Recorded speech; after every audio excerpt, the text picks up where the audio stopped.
اللہ الرحمن الرحیم۔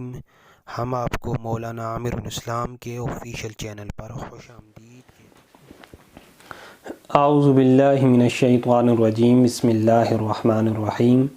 معزز سامعین و حاضرین، السلام علیکم ورحمۃ اللہ وبرکاتہ۔ آج آپ کے ساتھ ایک واقعہ شیئر کر رہا ہوں کہ کس طرح ہم اپنی تنخواہ کو، اپنے پیسوں کو پورے مہینے کے لیے بچا کے رکھ سکتے ہیں تاکہ ہمارے پاس ہمارے پیسے، ان کے اندر برکت موجود رہے اور سارا مہینہ ہمارا آسانی کے ساتھ گزر سکے۔ تو واقعہ بیان کیا جاتا ہے ایک سعودی عرب کے نوجوان کا، جس کی تنخواہ 4000 درہم تھی، لیکن اتنی تنخواہ ہونے کے باوجود وہ بندہ بڑی غربت کی زندگی گزار رہا تھا۔ گھریلو اخراجات اس کے کسی طرح میٹ آؤٹ نہیں کر رہے تھے، پورے نہیں ہو رہے تھے۔ حالانکہ بیوی بھی اس کے ساتھ بڑی کوآپریٹ کر رہی تھی، لیکن اس کے باوجود وہ غربت و افلاس کی دلدل میں دستا چلا جا رہا تھا۔ تو ایک دن وہ دوستوں کی محفل میں بیٹھا ہوا تھا، تو سارے دوست اپنے مسائل ذکر کر رہے تھے، تو اس نے بھی اپنا یہ مسئلہ اپنے دوستوں کے ساتھ شیئر کیا۔ تو ایک دوست بڑا دانا اس محفل کے اندر بیٹھا ہوا تھا، تو اس نے کہا تم اس طرح کیوں نہیں کرتے کہ اپنی تنخواہ میں سے کچھ رقم رائے خدا میں صدقہ و خیرات کر دیا کرو، اللہ پاک صدقے کی برکت سے تمہاری تنخواہ میں، تمہارے ان پیسوں میں برکت عطا فرما دے گا۔ تو وہ شخص کہنے لگا بھائی تم عجیب باتیں کرتے ہو، آگے میرے خراجات پورے نہیں ہو رہے، مجھے قرضے لوگوں سے لے لے کے اپنے معنی وہ اخراجات پورے کرنے پڑ رہے ہیں، اور قرضوں کی دلدل میں دستا چلا جا رہا ہوں، اور تم کہہ رہے ہو ان میں سے کچھ پیسے جو ہے وہ اللہ کے نام کے اوپر تم دے دیا کرو۔ اللہ اکبر۔ تو اس نے کہا تم اس نسخے کو آزما کے تو دیکھو، اگر فائدہ نہ ہوگا تو چھوڑ دینا، مسئلے والی تو بات نہیں ہے۔ بہرکیف 4000 درہم میں سے اس نے 30 درہم اللہ کے راستے کے اوپر دینے شروع کر دیے اپنی تنخواہ میں سے۔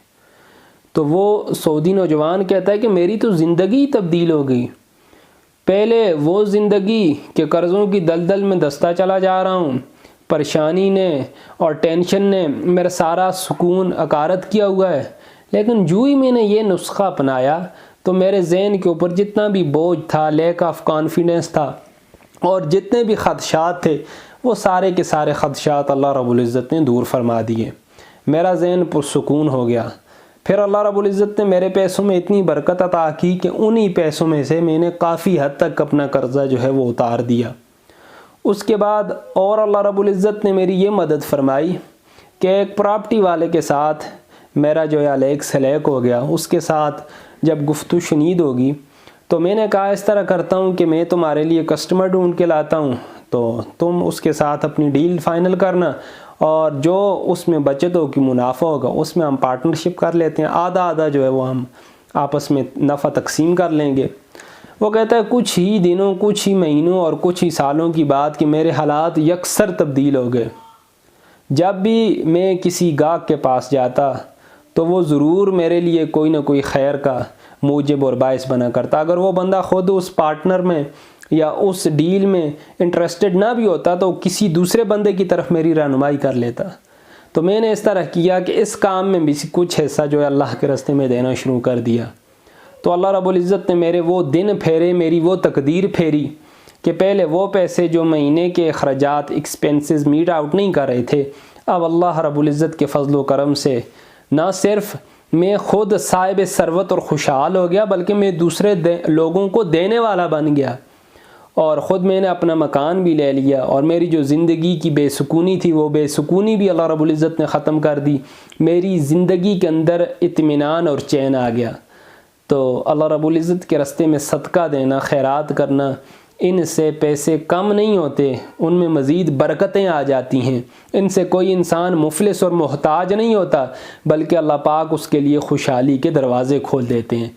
تو ہمیں بھی اس نوجوان کے واقعے سے عبرت حاصل کرنی چاہیے، سبق سیکھنا چاہیے، اور اپنی تنخواہ میں سے کچھ نہ کچھ پیسے ہر مہینے اللہ کے نام پہ دینے چاہیے، انشاءاللہ اس صدقے کی برکت سے۔ اور اگر ہمارے قریبی رشتہ دار ہوں تو ان کو دینے کا ویسی بھی ڈبل اجر ہے، ایک صدقے کا اور دوسرا صلہ رحمی کا۔ اگر کوئی محتاج یا مفلس رشتہ داروں میں سے، تو انشاءاللہ اس صدقے کی برکت سے نہ صرف ہمارے مہینے کے اخراجات میٹ آؤٹ ہوں گے، بلکہ انشاءاللہ یہ خرچ کرنے کے بعد بھی کچھ نہ کچھ پیسے ہمارے پاس بطور سیونگ محفوظ رہیں گے۔ اللہ پاک ہم سب کو اپنی رستے میں صدقات و خیرات کرنے کی توفیق عطا فرمائے۔ وما علینا الا البلاغ المبین۔